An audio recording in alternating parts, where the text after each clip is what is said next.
Bismillahirrahmanirrahim. Assalamualaikum warahmatullahi wabarakatuh.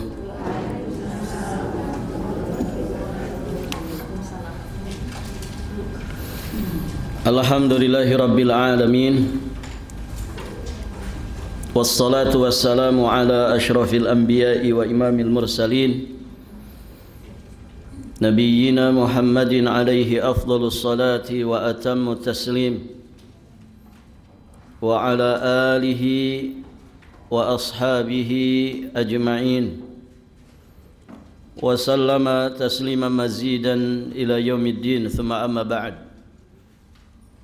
Allahumma inna nas'aluka ilman nafi'an wa rizqan tayyiban wa amalan mutaqabbala.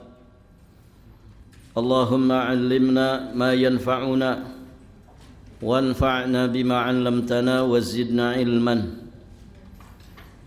Para ummahat wa akhwat fillah rahimani wa rahimakumullahu jami'an. Alhamdulillah, kita bersyukur kepada Allah pada hari ini tanggal 17 Rabiul Akhir 1447 Hijriah, kita dimudahkan Allah Subhanahu wa taala untuk kembali melanjutkan pelajaran kita, masih di pembahasan kitab Riyadhus Shalihin karya Al-Imam Abu Zakaria Yahya bin Sharaf An-Nawawi Asy-Syafi'i alaihi rahmatullah. Kita masih di pembahasan bab tentang keutamaan menangis.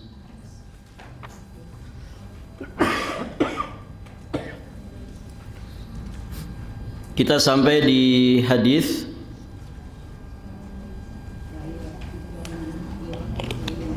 dari Ibrahim bin Abdurrahman bin Auf. Betul Ibu? Qala al-muallif rahimahullahu ta'ala, wa an Ibrahim bin Abdurrahman bin Auf anna Abdurrahman bin Auf radhiyallahu anhu utiya bi ta'amin wa kana sha'iman faqala qutila Mus'ab bin Umair radhiyallahu anhu wa huwa khairun minni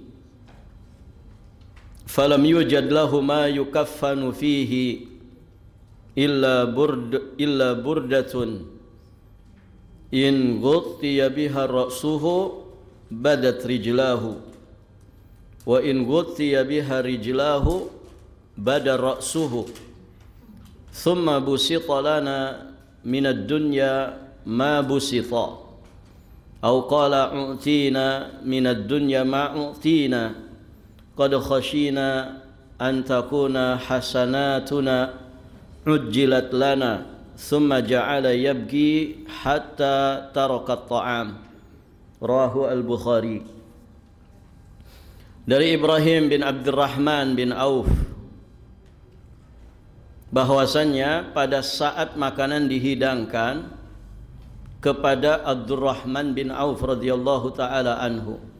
Jadi riwayatnya dari putranya yang bernama Ibrahim, putra dari Abdurrahman bin Auf. Jadi pada saat makanan dihidangkan kepada Abdurrahman bin Auf, waktu itu beliau sedang berpuasa. Siapa yang berpuasa? Abdurrahman bin Auf. Maka beliau berkata, Abdurrahman bin Auf berkata, Mus'ab bin Umair telah terbunuh. Mus'ab bin Umair sahabiyun jalil, beliau telah terbunuh. Padahal kata Abdurrahman bin Auf, beliau itu seorang yang lebih baik daripada diriku, dan tidak ada kain yang bisa dipergunakan untuk mengkafaninya kecuali sepotong selimut yang jika dipergunakan untuk menutupi kepalanya maka terbukalah kedua kakinya. Dan jika dipergunakan untuk menutup kedua kakinya, maka terlihatlah kepalanya. Begitulah keadaan Mus'ab bin Umair. Kemudian kata Abdurrahman bin Auf, dunia dilapangkan bagi kami. Dunia dilapangkan bagi kami, diberi kelapangan rezeki yang selapang-lapangnya. Atau dia mengatakan, kami diberi kekayaan dunia sebanyak-banyaknya. Kami khawatir jangan-jangan kebaikan kami telah diberikan lebih awal. Kemudian Abdurrahman bin Auf terus menangis sehingga beliau meninggalkan makanan tersebut. Makanannya tidak jadi dimakan. Gara-gara apa tadi, Bu? Gara-gara nangis. Barakallahu fiikum.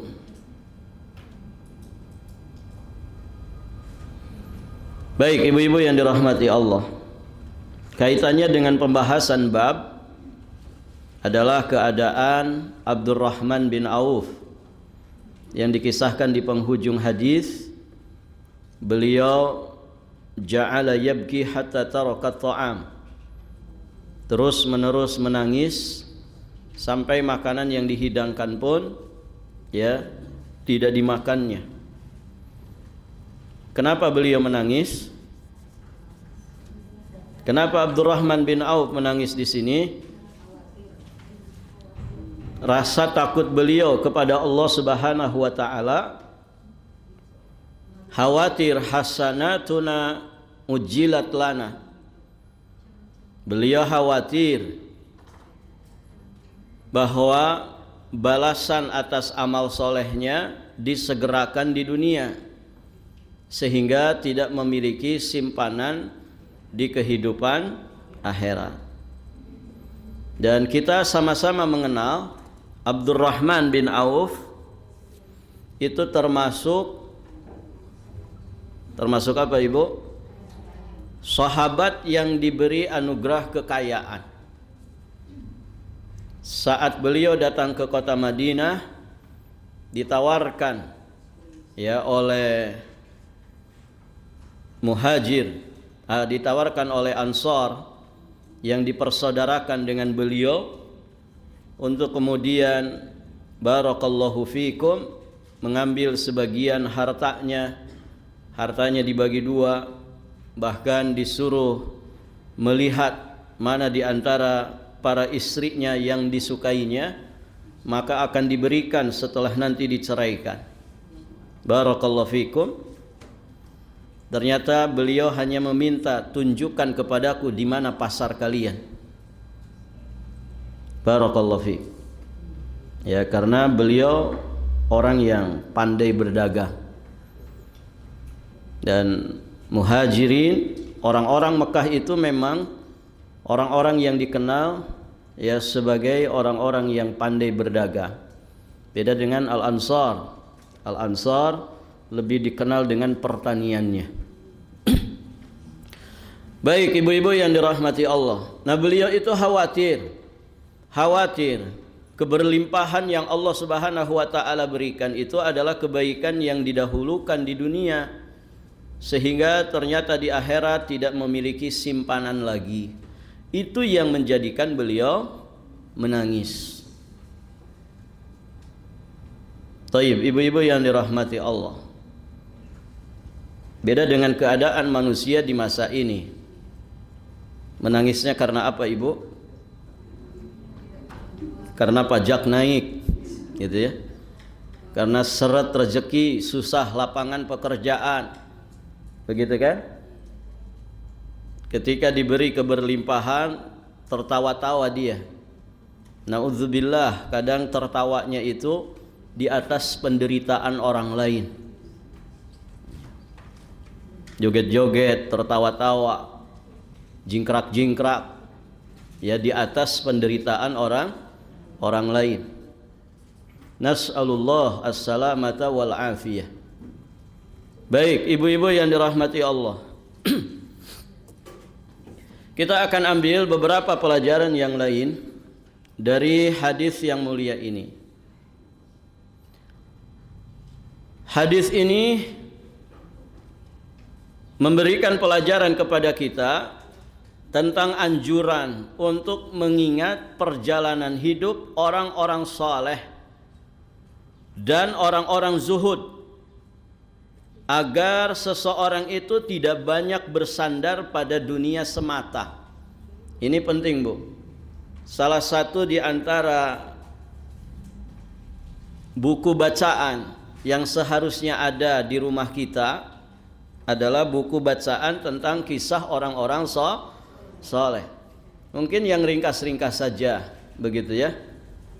Biasanya yang tebal itu susah dibaca, gitu. Kadang yang modelnya buku saku saja ya, tidak dibaca-baca. Tapi mesti ada. Kenapa? Karena kisah-kisah orang-orang soleh terdahulu itu mengandung ibrah bagi kita. Saat kita futur, saat kita malas, saat kita lesu dari melakukan amal-amal ketaatan, atau bahkan mungkin saat kita terpuruk dengan satu musibah tertentu, maka dengan mengingat kembali, membaca kembali, menelaah kembali kisah-kisah orang-orang soleh terdahulu, mudah-mudahan itu menjadi obat bahwa ternyata juga banyak orang-orang soleh terdahulu yang keadaannya lebih miris dari kita dari sisi dunia. Sampai wafatnya saja tidak memiliki kain kafan yang bisa menutupi jasadnya. Taib, ibu-ibu yang dirahmati Allah. Ya, artinya susahnya kita itu tidak seberapa dibandingkan susahnya orang-orang soleh terdahulu. Baik, ibu-ibu yang dirahmati Allah.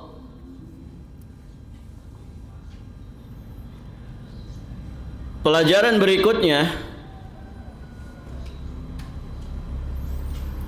di dalam riwayat ini terdapat penjelasan mengenai keutamaan orang-orang saleh terdahulu dari kalangan as-sabiqun al-awwalun. Orang-orang yang pertama-tama masuk Islam, di antaranya adalah Mus'ab bin Umair. Kalau kita kisahkan perjalanan hidupnya luar biasa. Demikian pula Hamzah bin Abdul Muttalib. Dan selain ketiganya yang terbunuh di jalan Allah Subhanahu wa taala pertama kali. Ya, artinya orang-orang saleh terdahulu yang termasuk as-sabiqun al-awwalun. Mereka ini orang-orang yang luar biasa, ya, dijamin dengan surga Allah Subhanahu wa taala. Memiliki manakib yang sangat luar biasa dan seharusnya menjadi cerminan bagi kita. Seharusnya mereka menjadi teladan bagi kita semua. Hamzah bin Abdul Muttalib itu punya gelar apa? Asadullah, singanya Allah, karena sangat pemberani di medan jihad. Taib, ibu-ibu yang dirahmati Allah. Kemudian pelajaran berikutnya, seorang muslim harus selalu mengingat setiap sahabat dan saudaranya atas kebaikan amal perbuatannya dan memohonkan ampunan atas mereka dan menghindari penyebutan hal-hal buruk atau hal-hal yang mengurangi kehormatan mereka. Ini dilakukan oleh Abdurrahman bin Auf. Ya, bagaimana kemudian beliau mengenang kebaikan dari Mus'ab bin Umair sampai beliau menyatakan testimoninya bahwa Mus'ab bin Umair lebih baik daripada diriku. Barakallahu fikum. Dan demikianlah selayaknya sesama muslim saling mendoakan dalam kebaikan, ya, saling memberikan pujian yang baik tanpa berlebih-lebihan. Dan ibu-ibu yang dirahmati Allah, menjaga muamalah dari segala sesuatu yang mengotorinya, membersihkan hati ya dari segala keburukan atas saudara-saudara kita sesama muslim. Jangan suka hasad, jangan suka haqad, iri hati, dendam, kesumat, benci. Jangan suka tadabur, ya, saling membelakangi, ya, jangan suka saling suudzon, ya.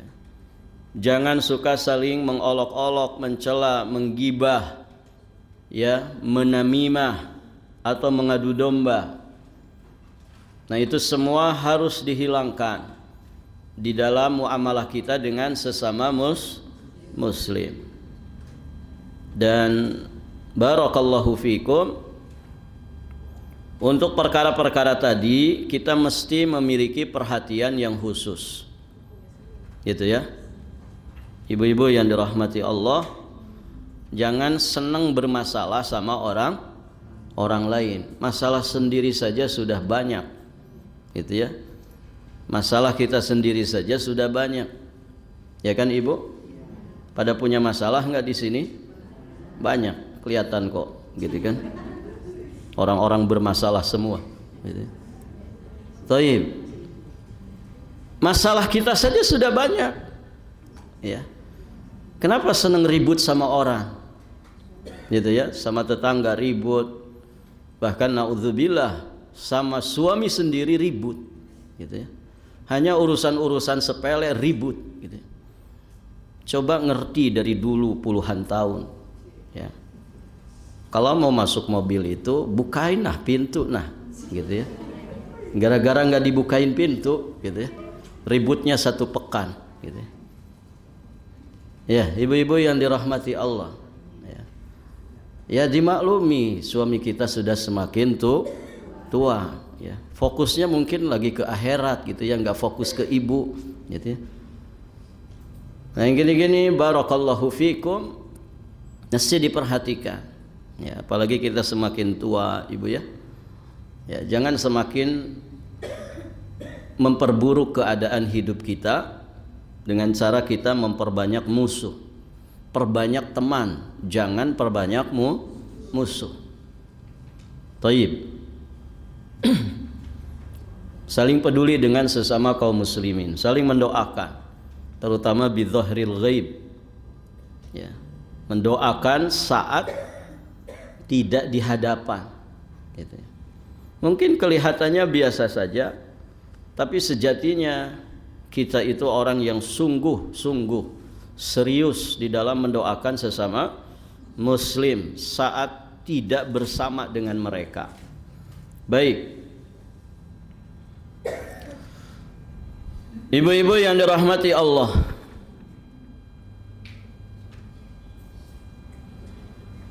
pelajaran berikutnya, di dalam riwayat ini terkandung perintah untuk tidak banyak berbuat untuk dunia dan juga perhiasannya, serta menghindarkan diri dari gemerlapnya kekayaan duniawi dan menyibukkan diri karenanya, yang justru dia melupakan berbagai kewajiban dengannya, mengakibatkan kita lupa dengan kewajiban. Hati-hati dari takasur. Apa takasur, ibu? Berbanyak-banyak, bermegah-megahan di dalam dunia. Jadi jangan jadi orang kaya dong Ustadz. Tidak, ini bukan melarang jadi orang kaya. Jadi orang kaya tidak ada masalah. La ba'sa bil ghina liman ittaqa. Kuncinya adalah takwa.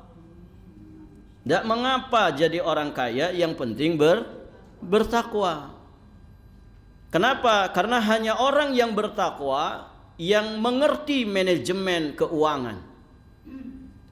Hanya orang yang bertakwa yang betul-betul paham manajemen harta. bagaimana hartanya menjadi kendaraan bagi dirinya untuk sampai selamat di surga Allah Subhanahu wa ta'ala. Coba ibu perhatikan orang-orang soleh yang kemudian dianugerahi harta yang berlimpah oleh Allah, pasti hartanya itu dimanfaatkan sebesar-besarnya untuk Islam dan kaum muslimin. Apakah dengan itu mereka jatuh miskin? Tidak. Justru semakin berkah kehidupannya. Terlalu banyak kisah-kisah tentang itu. Ada seorang sahabat ibu yang ketika diamanahi menjadi seorang pemimpin di satu wilayah, kalau bahasa orang kita gubernur, kemudian mendapatkan sejumlah harta, itu kalau dirupiahkan miliaran. Beliau tidak suka menginapkan harta itu kecuali semuanya sudah disalurkan kepada yang berhak, dan di waktu satu malam itu semuanya sudah tersalur, miliaran. Barakallahu fikum. Artinya luar biasa kan. Tidak suka menginapkan harta di rumahnya. Dan seharusnya begitu seorang muslim. Dan Masya Allah, orang-orang yang diberi keberlimpahan, keadaannya seperti itu tuh luar biasa ibu. Mereka-mereka ini dapat pahala ya seperti orang yang bergerak di lapangan, begitu ya. Padahal dia hanya mengeluarkan hartanya di jalan Allah, tapi pahalanya bisa menyamai, bahkan bisa melebihi para kiai yang punya pesantren ribuan, ya, yang punya santri ribuan santri, bisa menyamai orang-orang yang ahli ibadah, orang-orang yang ahli dakwah. Kenapa? Karena mereka jadi wasilah berjalannya itu semua. Dan orang-orang seperti ini memang kita ghibthah kepada mereka.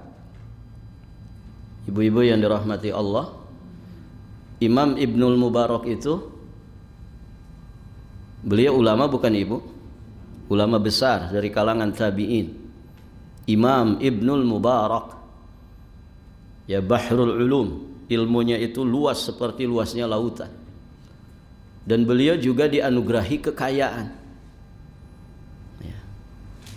Salah satu di antara istimewanya beliau ibu, beliau suka bagi-bagi harta kepada para tokoh ulama. Sampai kemudian orang-orang yang melihatnya mencegah-cegahnya, nggak usah nanti hartamu habis. Tapi beliau tidak bergeming. Semoga harta yang aku berikan kepada mereka menjadi wasilah berjalannya dakwah ini, terbinanya umat dengan pendidikan Quran dan juga sunnah. Ulama-ulama hadis yang memang kesibukannya menelaah hadis, mengajarkan hadis, beliau biayai. Beliaunya ulama besar sekaligus juga bisa membiayai ulama-ulama yang lainnya yang mungkin tidak sekaya beliau.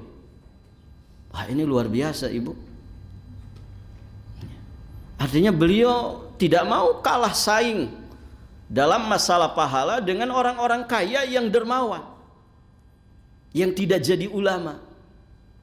Beliau sudah ulama, beliau juga ingin bersaing dengan para dermawan dari orang-orang kaya.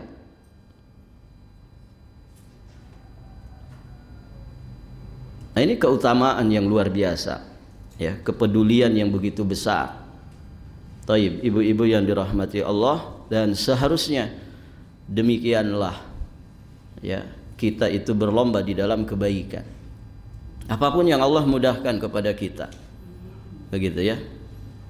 Kita mudah dapat harta, masya Allah, ya. Sok gunakan harta itu supaya jadi kendaraan yang menyelamatkan kita di akhirat nanti.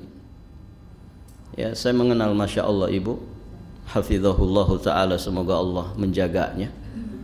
Ya, seseorang ya dari saudara kita yang mungkin puluhan juta tiap bulan dikeluarkan, ya, untuk anak yatim, untuk pesantren, untuk masjid, untuk kegiatan-kegiatan sosial. Karena memang beliau diberi keberlimpahan harta. Omset tahunannya mungkin miliaran, begitu ya. Nah, orang-orang seperti ini yang seharusnya kita ghibthah kepada mereka. Ya, iri dalam makna yang positif. Ya. Mereka bisa menyamai pahala orang-orang yang kemudian terjun di lapangan, yang berjibaku menghadapi tantangan dakwah, tantangan umat. Ya. Nah, demikianlah, dzalika fadlullah yu'tihi may yasha. Itu adalah karunia Allah yang Allah berikan kepada siapapun yang dikehendakinya. Ya. Artinya bersaing dalam kebaikan itu positif. Ya. Jangan kemudian la dunya walal akhirah. Ada orang itu nggak punya semangat dunia, tidak ada juga semangat akhiratnya. Ya. Sudah miskin, ahli maksiat lagi. Wah, ini kan luar biasa, Ibu. Ada orang tuh yang modelnya begitu. Sudah susah hidupnya, ternyata dia hobi maksiat.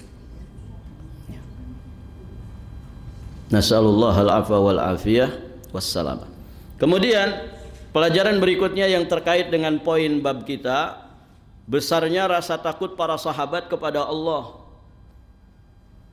Demikian pula Abdurrahman bin Auf yang dikenal sebagai salah seorang sahabat yang mendapatkan bisyarah, mendapatkan berita gembira dengan jaminan surga sebelum wafatnya. Ternyata beliau juga ahli siyam.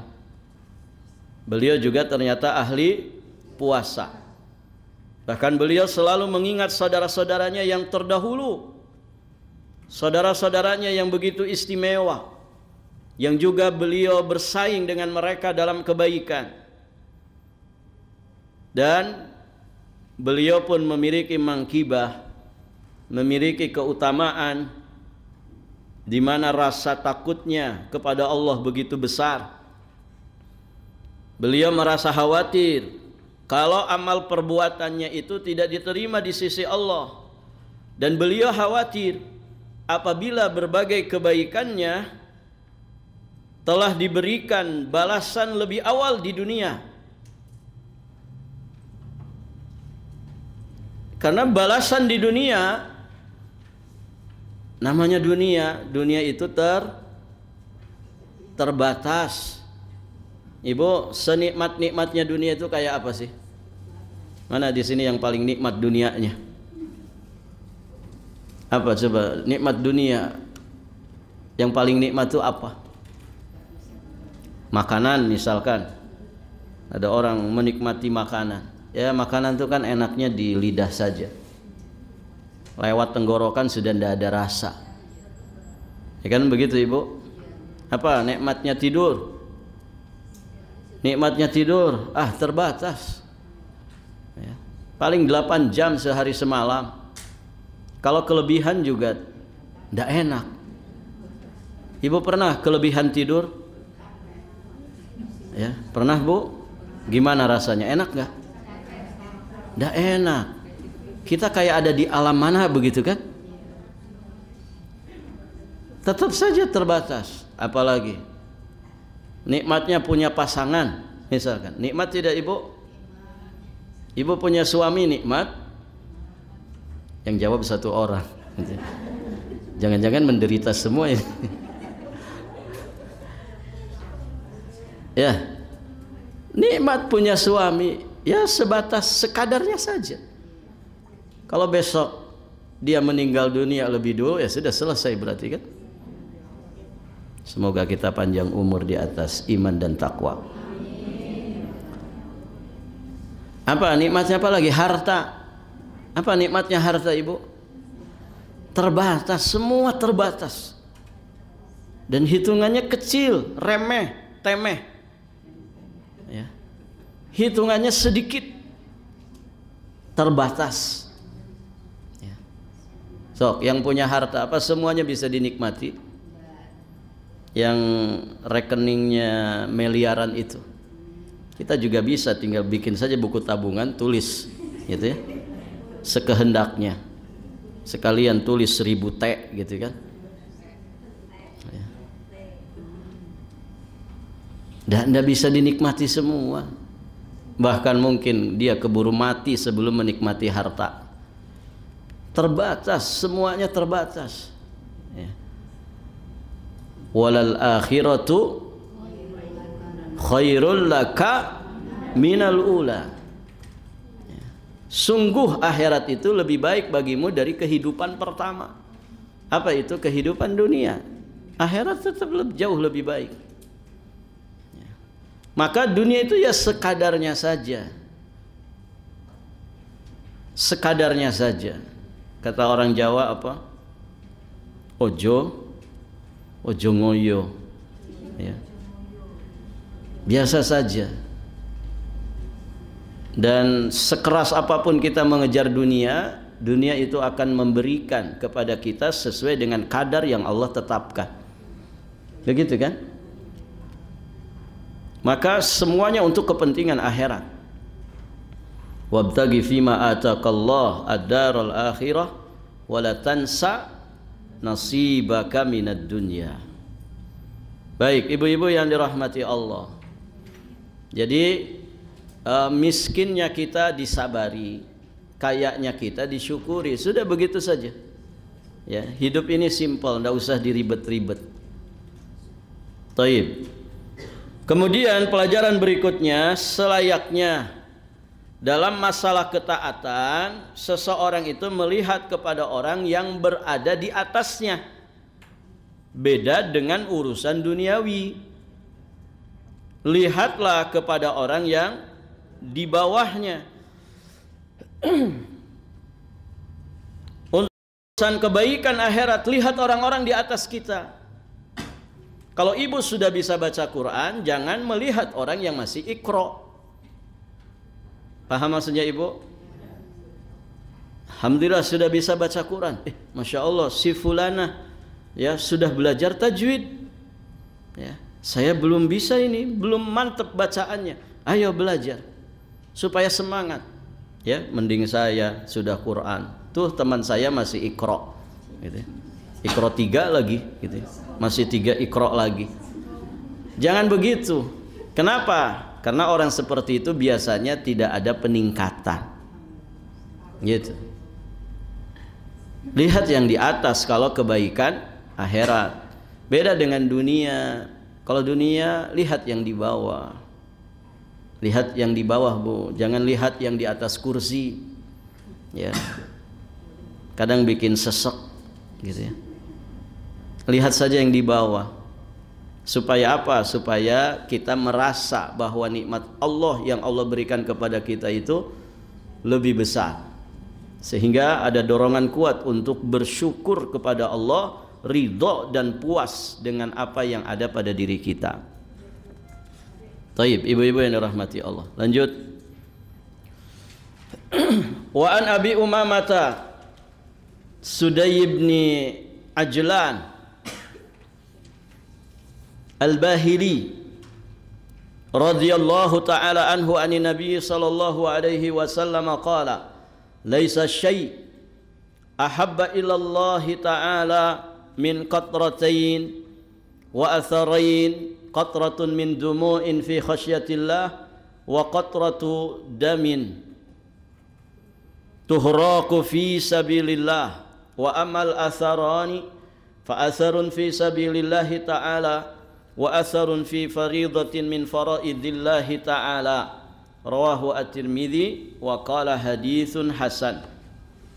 Taib, ibu-ibu yang dirahmati Allah, hadis yang derajatnya hasan diterima dari Abi Umamah Sudai bin Ajlan Al-Bahili, semoga Allah meridai beliau, dari Nabi sallallahu alaihi wasallam. Kata Nabi, tidak ada yang lebih dicintai oleh Allah dari 2 tetes dan dari 2 bekas.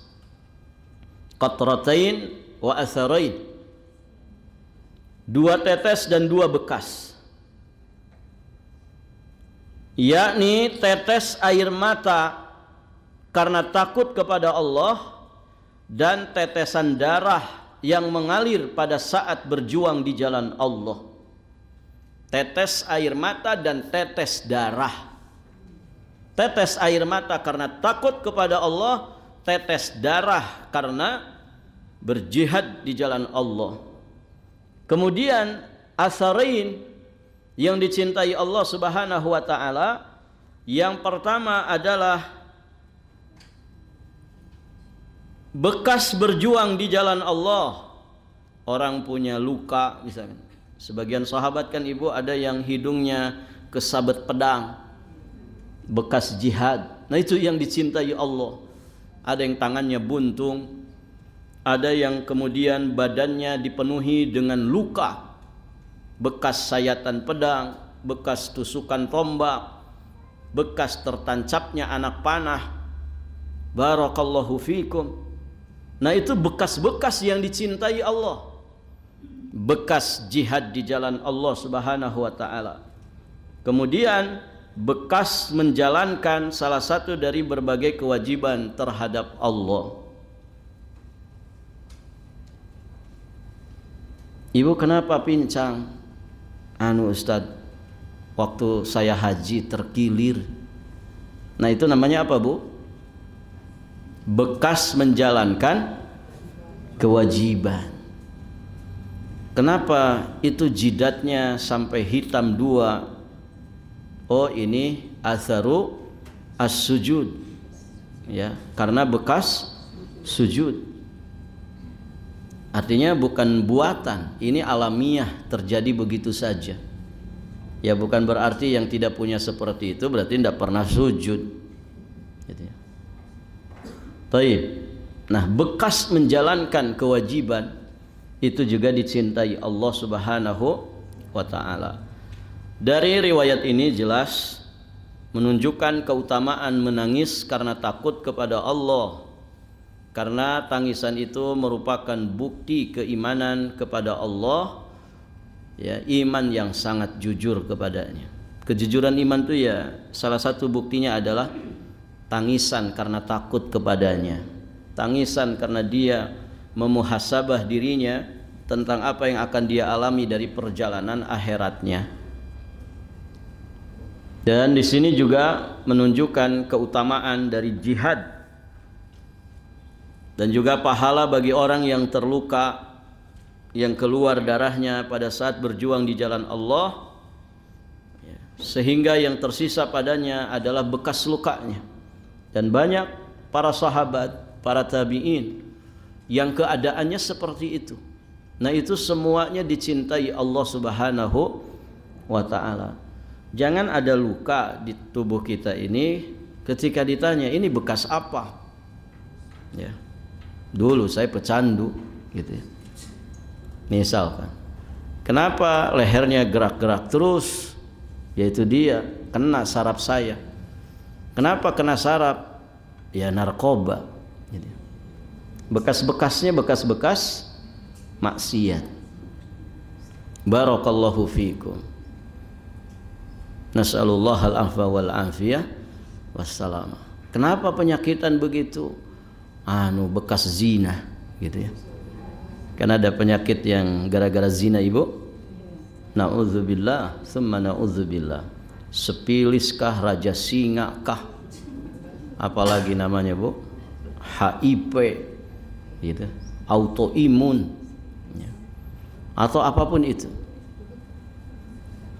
bekas karena dia dulunya suka berzina. Na'udzubillah.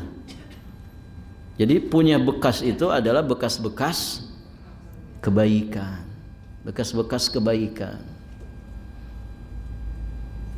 Taib, ibu-ibu yang dirahmati Allah.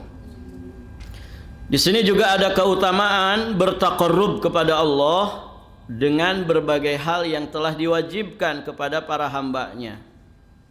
Dan dia berusaha melakukannya sebenar-benarnya sesuai dengan apa yang diperintahkan Allah dan Rasulnya. Jadi taqarrub kepada Allah dengan perkara yang wajib itu jelas lebih dicintai Allah Subhanahu wa ta'ala. Karena yang wajib dengan yang sunnah, mana yang lebih utama? Yang wajib. Kemudian berikutnya Kita akan bahas hadis terakhir dari bab ini.